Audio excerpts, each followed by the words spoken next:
오늘은 시편 144편에서 146편까지 이 세 편을 묶어서 하나님 백성의 복이라는 제목으로 말씀을 드리려고 합니다. 시편 144편의 마지막 절에 보면은 이러한 백성은 복이 있나니 여호와를 자기 하나님으로 삼은 백성은 복이 있도다 라는 말씀이 있습니다. 하나님을 자기 하나님으로 삼는 백성은 복이 있도다. 그러니까 하나님의 백성이 받을 복을 노래하고 있습니다. 시편 145편은 다윗의 시편이라고 이름이 붙어있는 시 중에 가장 마지막에 속합니다마는 주를 찬송하라는 제목으로 전체가 엮어지고 있습니다. 146편부터는 할렐루야라는 말이 맨 처음과 마지막에 나오는데 그래서 할렐루야 시편이라는 별명이 붙어 있어요. 여기에는 나의 생전에 여호와를 찬양하며 라는 말씀이 나옵니다. 그러면 144편에서 하나님의 백성의 받을 복을 먼저 말하고 145편에 주님을 송축하고 146편에 다시 나의 생년의 주를 찬송하겠다고 합니다. 그러니까 먼저 하나님의 백성으로서의 축복을 우리가 느끼고 그 다음에 일생을 통해서 주님을 찬송하자고 하는 연결을 할 수가 있습니다. 우리가 하나님의 백성이라고 하면 먼저 이스라엘 백성을 생각하게 됩니다. 어떻게 이스라엘 백성들이 하나님의 백성이 되었으며 그들이 하나님의 백성으로서 받은 바 특권은 무엇인가를 잠시 생각하고 넘어갈 필요가 있습니다. 이스라엘 백성이 하나님의 백성이 된 것은 첫째, 그들의 조상인 아브라함에게 큰 공로가 있다고 하겠습니다. 아브라함의 담대하고 용감한 또 고든 신앙을 통해서 그 자손들이 그야말로 수천대에 이르기까지 복을 받는다고 하는 계명 그대로 복을 받는 백성이 되었습니다. 그 조상의 동독한 한 사람의 신앙으로 말미암아 그 자손들이 하나님의 백성이 되고 복을 받았다고 할 수 있는 것이죠. 두 번째는 이스라엘 백성들은 모세를 통해서 율법을 받았습니다. 애굽을 나와서 시내 산에 갔을 때 하나님의 영광 가운데 그들에게 율법이 주어졌고 하나님의 법궤를 받은 율법 있는 백성이 된 사실을 볼 수가 있습니다. 세 번째로 이스라엘 백성들이 하나님의 백성이 되는데 큰 공로자는 다윗이라고 생각합니다. 다윗은 동독한 신앙의 왕으로서 모세의 법을 가지고 아브라함의 신앙을 계승하고 이스라엘 백성을 통치하여 믿음 가운데서 그 나라를 든든하게 세웠습니다. 바로 이스라엘 민족이라고 하겠습니다. 장차 오실 메시아의 그림자가 바로 다윗이고 아브라함이었다고 할 수가 있습니다만 그 자손 가운데 메시아가 나서 세계 만민의 조상이 된 사실을 볼 수가 있습니다. 대체로 이스라엘 민족을 생각해 볼 때에 그들이 하나님의 백성이었고 아브라함과 모세와 다윗을 통해서 하나님의 백성된 모습을 가지게 되었고 마지막으로 다윗을 통해서 예수 그리스도가 나셔서 이스라엘 백성만 복을 받는 것이 아니고 세계 만민이 복을 받게 된 사실을 볼 수가 있습니다.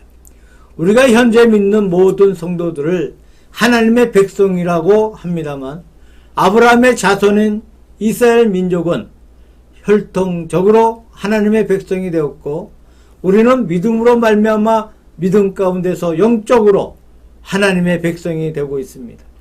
자, 이스라엘 백성들이 받은 바 하나님의 백성이라는 복이 우리 마음 가운데 느껴질 때에 우리 자신들이 하나님의 백성으로서 어떠한 복을 받고 있으며 또 그 복을 우리가 어떻게 누려갈 것인가 하는 것이 본문 가운데 잘 기록되어 있습니다. 첫째로 시편 144편은 시편 8편과 18편에서 많이 인용되고 있습니다. 즉 8편의 말씀과 18편의 말씀이 여기에 많이 반영되고 있는데 대개 1절에서 11절까지는 하나님께서 우리를 도와주셨다는 사실을 강하게 말하고 12절에서 마지막까지는 하나님의 백성들의 받을 복을 말하고 있습니다. 먼저 12절 말씀은 자녀의 복을 말하고 있는데 우리 아들들은 어리다가 장성한 나무 같으며 우리의 딸들은 궁전의 식양대로 아름답게 다듬은 모퉁이 돌과 같다라는 말씀이 기록되어 있습니다. 이스라엘의 모든 아들들이 건강하게 자라서 힘차게 자라나는 나무와 같고 이스라엘 딸들은 참으로 아름다운 딸들이 되었습니다.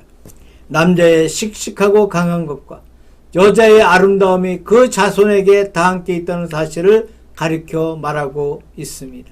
13절에 보면 그들의 재물의 풍성함을 말하고 있습니다. 우리의 곳간에는 백곡이 가득하며 우리의 양은 들에서 천천과 만만으로 번성하며 라는 말씀이 기록되어 있습니다. 곳간에는 곡식이 가득 차 있고 들판에는 모든 가축들이 가득 차 있어서 육식이나 물질적인 복을 많이 받고 있다는 사실을 말하고 있습니다. 그 다음에 14절에 보게 되니까 평화를 말하고 있는데 우리 수소는 무겁게 실었으며 또 우리를 침노하는 일이나 우리가 나아가 막는 일이 없으며 우리 거리에는 슬피 부르짖음이 없을진데, 다시 말하면 전쟁이 다 끝나버리고 사방에 평화가 가득 차 있는 그런 모습을 말하고 있습니다. 그러면 가정에선 자녀가 다 성숙하게 잘 자라고 재물이 넉넉하게 있고 온 거리와 온 국가 전체가 평화로 가득 차 있다는 것은 하나님의 선민들, 하나님의 백성들이 받을 복을 말씀하고 있습니다. 1980년 초부터 8년간 끌어오던 중동의 이란과 이라크의 전쟁이 그칠 것 같아서 두 나라의 백성들이 굉장히 좋아했다는 보도를 본 적이 있습니다. 이란 백성이나 이라크 백성이나 관계없이 이 보도가 보도되자 다들 춤을 추며 좋아 기뻐서 못 견뎠다는 그런 말을 들어보았습니다. 우리가 이해할 수 있는 일로 생각합니다만 8년간의 지루한 오랜 전쟁을 통해서 얼마나 그들이 전쟁 때문에 고생을 많이 했겠습니까? 또 얼마나 그들의 생명이 언제 죽을지 모르는 그런 위협 속에서 살고 있었습니까? 또 일상품들이 풍족하지 못해서 힘겨운 삶을 보낸 줄로 생각합니다. 그런 전쟁이 다 끝나버리고 평안과 안정이 이 두 나라 가운데 가득 차 있다면 참으로 그들의 마음 가운데 기뻐하는 것을 우리가 상상할 수가 있다는 겁니다. 아마 이란과 이라크 두 나라만 좋아하는 것이 아니라 전 세계가 다 좋아했던 것 같아요. 자유진영이거나 공산진영이거나 한결같이 좋아하는 가운데 있었습니다. 최근에는 미국에서 우리나라에 이란과의 무역 그 대금이 동결이 되었던 것이 이제 해결이 되어서 이단에 우리나라 기업들이 또는 기술자들이 들어가게 되었습니다. 또다시 사우디와 함께 중동의 봄을 잃게 되었습니다. 우리 한국 역시 굉장히 좋아했습니다. 그 나라에 평화가 온다면 우리도 그곳에 가서 일을 많이 할 수 있고 많은 수입을 얻을 수 있고 우리나라에 적지 않는 유익이 있을 것이라는 계산을 하기는 했습니다만 하여튼 즐거운 일입니다. 다들 그렇게 기뻐하는 가운데 있는 것을 볼 수가 있었습니다. 하나님의 거룩한 백성들이 이렇게 평안한 가운데 복을 받는 모습을 가리켜 말하고 있습니다.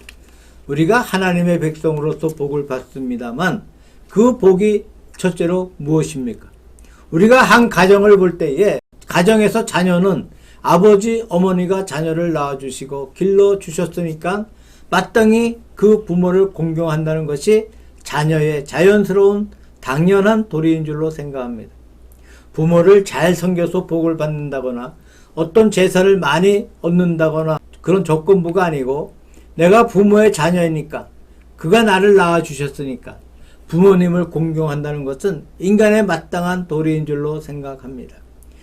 이런 모습을 더 크게 바라볼 때 하나님께서 우주 만물을 창조하시고 우리를 지어내셨습니다. 하나님께서 우리의 조물주가 되시고 창조주가 되시고 우리를 만드신 분이 되어 있다는 것은 당연한 일로 생각합니다. 이사야서 1장에 보게 되니까 소는 그 임자를 알고 나귀는 주인의 구유를 알건만은 이스라엘은 알지 못하고 나의 백성은 깨닫지 못하는도다 라는 말씀이 있어요. 다시 말씀드리면 하나님을 잘 알지 못할 때 우리는 소보다 더 못하고 나귀보다 더 못하다는 그런 말이 되는 것입니다. 어떠한 복을 받기 위한 것이 아니고 조건부인 것이 아니고 하나님께서 우리를 창조하셨으니까 우리가 하나님을 섬기고 그에게 속한다는 것은 자연스러운 관계라는 말씀입니다. 두 번째로 하나님의 백성이라는 것은 부모와 자식과의 관계를 말했습니다만 부모는 그 자녀를 알뜰하게 키우고 보호해 줍니다. 부모는 책임지고 자기의 자녀를 위해서 자기 자신이 고생하는 한이 있어도 자녀를 길러주고 있습니다. 그러니까 자녀의 입장에서 볼 때 부모의 은공에 감사하고 그를 높인다는 것은 자녀의 마땅한 의무인 줄로 생각합니다. 우리가 하나님의 거룩한 세계를 바라볼 때에 하나님의 은총이 아니고서는 우리가 도저히 살 수가 없어요. 한 가정의 부모의 보살핌으로 말미암아 자녀가 살고 있는 것처럼 이 대우주의 큰 조직체를 보게 되면 하나님의 손길 가운데 우주의 모든 만물이 다 살고 있다는 겁니다. 그 가운데 사람이 살고 있습니다. 그 가운데 나도 살고 있습니다. 하나님의 은혜 가운데 살고 있으니까 마땅히 하나님을 높여야 된다고 믿습니다. 또 가정에서 부모가 자녀를 심판하고 징계하고 자녀가 잘못되면 야단을 칠 권리가 있습니다. 요즘은 야단을 치며 학대로 법의 심판을 받게 되는 수도 있습니다만 이 말은 하나님께서 우주 만물의 창조자이시므로 하나님께서 우주 만물의 섭리자이시며 보호자이시므로 하나님은 마지막에 심판의 권한을 가지고 계십니다.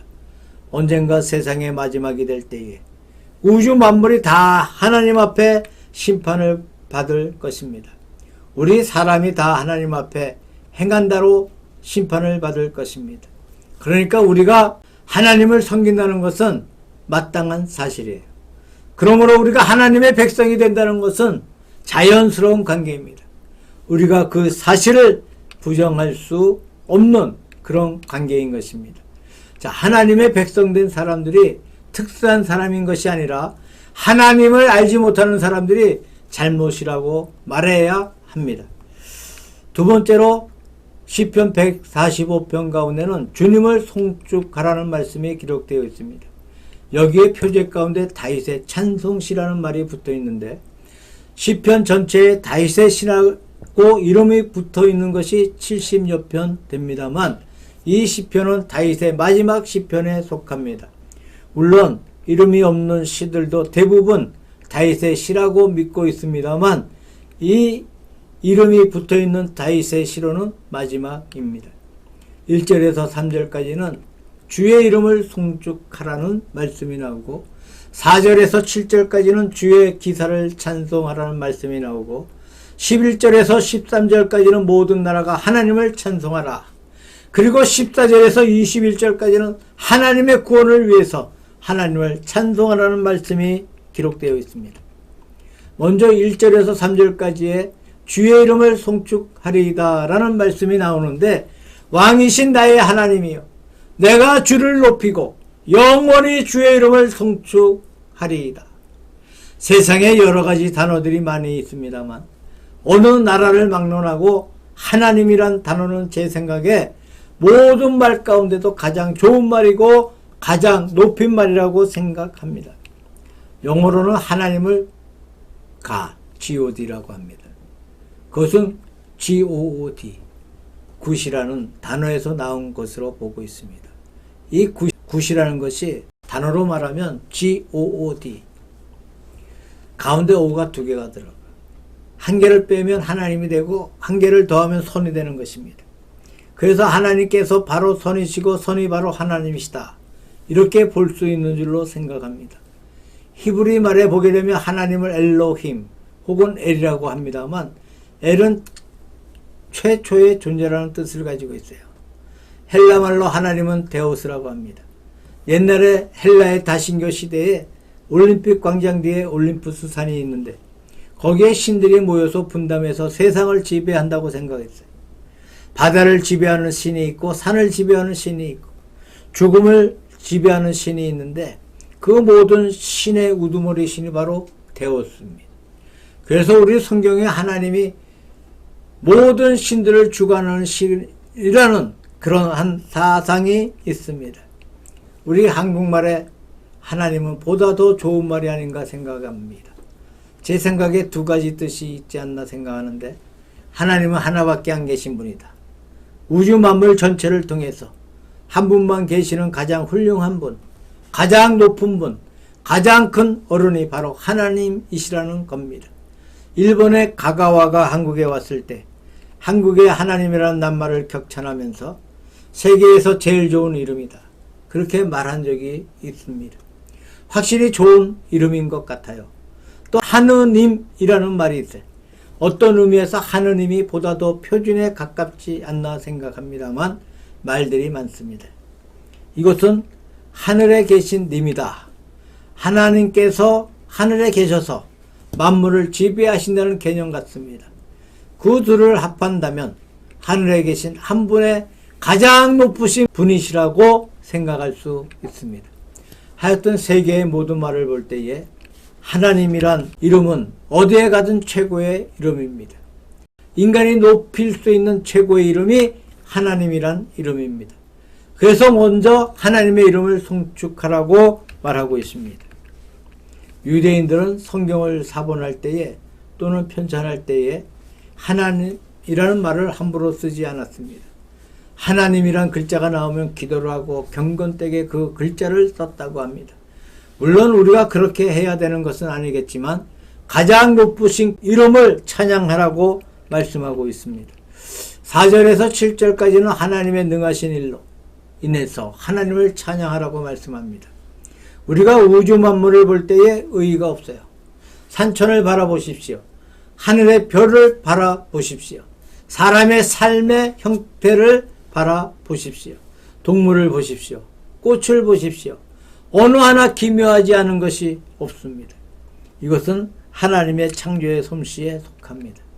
하나님께서 우주 만물을 창조하시고 산천 초목을 지어내시고 꽃을 지어내시고 동물을 지어내시고 사람을 지어내실 때 너무나 기묘하게 창조하셨습니다. 하나님의 창조의 솜씨가 너무나 기묘한 것처럼 하나님의 섭리도 그렇게 기묘하십니다. 우리가 하나님의 창조에 대해서는 기묘한 것을 알고 있지만 섭리에 대해서는 그저 보통으로 알고 있습니다. 해가 떴다가 졌습니다. 1년에 4계절이 왔다 갔다 합니다. 눈이 오고 비가 옵니다. 그저 비가 오는가 보다, 4계절이 바뀌나 보다 하고 예사로 보기가 쉽습니다. 그러나 우리가 한번 자세히 생각해 보기 바랍니다. 얼마나 신비합니까? 하나님께서 창조해 놓으신 이 만물이 신비한 것처럼 그 만물을 주관하시고 관장하시고 역사하시는 방법도 얼마나 신비한지 몰라요. 실로는 역사가 하나님의 심판이라고 했어요. 인간 전 역사가 하나님의 큰 손길에서 움직이고 있습니다. 역사뿐만이 아닙니다.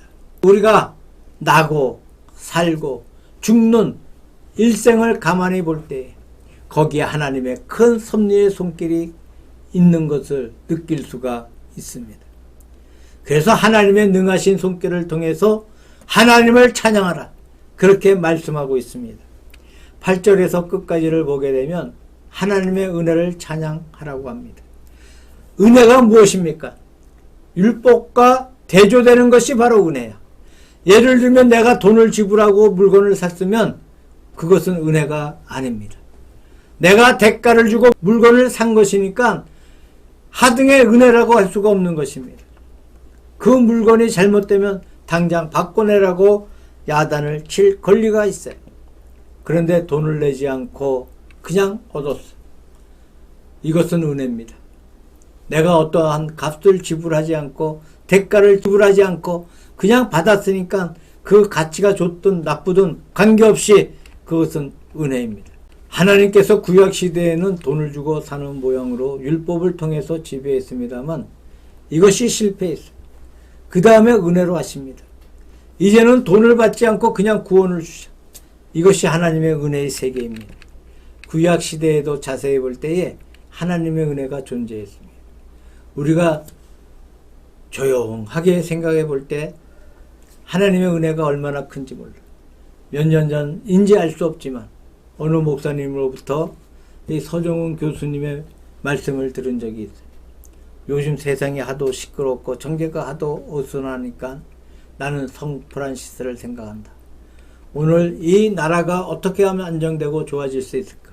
성 프란시스처럼 그렇게 사는 원리가 지배할 때 잘 될 수 있지 않겠느냐. 나는 그렇게 생각해 보았다. 라는 그런 말씀이 생각납니다. 저는 그 말씀을 생각할 때 아주 마음에 감동을 받았어요. 그렇게 생각하는 그 자체가 얼마나 귀한 것이겠습니까? 몇 년도인지 생각이 잘 안 납니다만 성 프란시스 영화를 본 적이 있어요. 성 프란시스는 바다에 가면 고기가 모여 설교를 들었고 산에 가면 새들이 모여서 그의 말을 경청했고 심지어 이리 같은 무서운 맹수도 이 프란시스 앞에서 얌전히 그의 설교를 들었다는 이야기가 있습니다. 서정훈 목사님이 자기 집에 새가 한 마리 있는데 한 번은 이 프란시스의 흉내를 내기 위해서 새 앞에 가보니까 새가 놀라서 가버리기에 나는 아직 멀었구나 그렇게 느꼈다는 말을 했습니다. 참으로 아름다운 마음입니다. 성 프란시스 앞에서는 새들이 겁을 내지 않았어요. 그는 사나운 이리도 겁을 내지 않고 도망가지 않았습니다. 그는 만물을 지배했어요. 매질을 해서 길들여진 것이 아닙니다. 흔히 무슨 동물을 길들여서 어떤 유해를 시킬 때 잘하면 먹이를 주죠. 그러한 것으로 길들여 나갑니다. 그러나 그는 먹이를 주어서 그렇게 하는 것이 아니라 그야말로 그의 아름다운 신앙과 덕망을 통해서 동물을 지배했는데 그의 덕망이 동물의 세계에 미쳤다는 겁니다. 돈을 주고 먹이를 먹여서 길들인 것이 아니고 높은 신앙의 세계에서 그들을 길들였다고 하니까 참 하나님의 높은 은혜의 세계를 말하고 있다고 그렇게 생각해 봅니다. 물론 현 세계가 그렇게 되기를 바란다는 것은 어렵습니다만 우리가 생각해 볼 때 하나님께서 우리를 지배하시는 방법은 은혜입니다. 돈을 가지고 하시는 것이 아니고 매를 쳐서 하는 것도 아니고 은혜를 가지고 하셨는데 우리 역시 하나님의 은혜를 감사하는 동시에 우리 역시 은혜로 남을 대한다고 할 때 이 세상이 안정될 수 있는 것이 아닌가 하는 생각이 들어서 서정훈 목사님의 말씀에 동감하게 됩니다. 마지막으로 시편 146편의 말씀에는 내 생전에 여호와를 찬양하며 라는 말씀이 나오는데 일생을 통해서 주님을 찬양하고 마지막 죽기까지 끝날까지 주를 찬양하겠다고 합니다. 시편 146편 1절에서 3절에는 인생을 의지하지 말라는 말씀이 나옵니다. 4절에서 5절엔 하나님께 소망을 두라는 말씀이 나오고 6절은 창조자, 7절에 공의, 8절에 선함을 인해서 하나님을 평생 송축하고 감사하라는 그러한 말씀이 있습니다. 146편부터 150편까지 5편은 할렐루야 시편이라고 합니다. 맨 처음에 할렐루야가 나오고 맨 마지막에 할렐루야가 나옵니다. 할렐루야의 뜻은 뭐예요? 여호와를 송축하라, 찬송하라는 뜻입니다. 그러니까 맨 처음에 여호와를 찬송하라, 그 다음에 찬송할 조건들을 말하고 또 마지막에 여호와를 찬송하라고 말하고 있습니다. 그야말로 시작도 찬송이고 마지막도 찬송으로 끝맺고 있습니다. 이 5편을 시편 전체의 결론이라고 합니다. 시편 150편 가운데서 이 마지막 5편이 전체의 결론인데 시편 전체의 결론이 무엇이냐 하면 할렐루야입니다. 처음부터 마지막까지 하나님께 감사하고 찬양하는 할렐루야가 시편 전체의 결론이라는 사실을 볼 수가 있습니다. 이스라엘 백성이 홍해 바닷가에 왔을 때 바로의 군대가 추격해 왔고 바다가 갈라져서 그들은 육시처럼 바다를 건너갔고 바로의 군대는 바다에 빠져 죽었습니다. 그때 이 바다를 건넜던 이스라엘 백성들이 해변에 서서 하나님을 찬양하고 감사했어요. 미리암이 소고를 치고 다들 춤을 추면서 감사를 했습니다. 아마 감사와 감격이 극도에 달했다고 믿습니다. 그런데 어떻게 되었습니까? 이렇게 감사하던 그들이 얼마 가지 않아서 그만 원망하는 백성으로 바뀌었어. 물이 없다고 원망하고 배가 고프다고 원망하고 고기를 먹지 못한다고 원망하고 원망만 했어요. 그때 그 해변가에서 하나님을 찬양하는 마음이 지속됐더라면 아마 그들이 원망하는 죄를 짓지 않았을 것이라고 생각합니다. 그래서 장정 20대 이상에서 60대까지는 여호수아와 갈렙 외에 전부 다 광야에서 죽었어요. 새로 태어난 제2의 군대가 조성되고 그들이 가나안에 들어갔습니다. 이것은 물론 우리가 세상을 살아가는 동안에 거듭나야 천국을 볼 수 있다는 사실의 그림자로 볼 수가 있습니다만 하여튼 그들이 왜 그렇게 광야에서 죽었는가? 감사의 마음을 잃었기 때문에 그렇습니다. 홍해 바닷가에서 감사했던 그 마음이 지속됐더라면 결코 그들은 멸망하지 않았을 것이고 또 40년간 호송세월하지 않고 빨리 가나안에 들어갔을 것이라고 생각합니다. 어떤 가정의 부부 사이가 대단히 나빠서 도저히 이제 더 이상 살 수 없는 지경에 이르렀어요.